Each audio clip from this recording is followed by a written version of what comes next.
Hello, brothers and sisters. Usually, I use the time here to talk about the many successes, programs, and values of our great union. But today, I want to address something very important.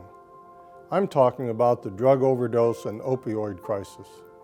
Each year, over 70,000 people die from drug overdoses, and of those, 47,000 are from opioids. These figures have doubled over the last decade, and the construction industry is the leading occupation category for opioid overdose deaths.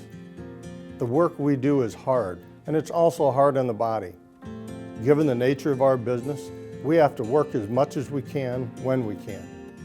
So when our members seek medical help for something like back pain, they can't just be prescribed bottle after bottle of opioids and sent on the way. They begin to build up an immunity, and that's the path to addiction. It's what happens thanks to the big pharma and the almost 30 years of wonder drug marketing efforts. These have resulted in knee-jerk prescriptions written by medical care providers. Obviously, I'm not a doctor, but I've been told that wellness programs and less harmful drugs like Advil or Tylenol, plus physical therapy and rest, can return us to a more common-sense approach to recovery. Now, there is an opioid task force within the building trades, and I've asked Mike Richard, our director of the construction department, to serve on this committee. My fellow building trades presidents are working on a plan to help our members with addiction now, and we're going to work like hell to make this plan as good as possible. We've asked people like Blue Cross and SaveRx to be on this committee. These folks can have an immediate impact because they are the ones paying the doctors and pharmacists for their services.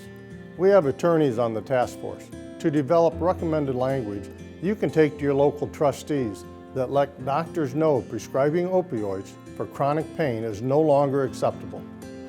We're also working on developing a list of vetted treatment centers across the U.S. and Canada that have a track record and mission that provides responsible, effective, and complete care to its patients. One more thing.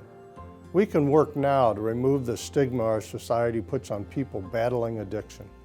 This is a human issue, and we need to be there for our sisters and brothers in need. This is just as critical as everything else we're doing in our union.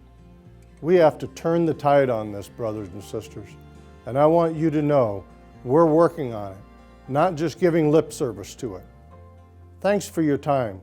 Stay safe, and remember, every hour counts.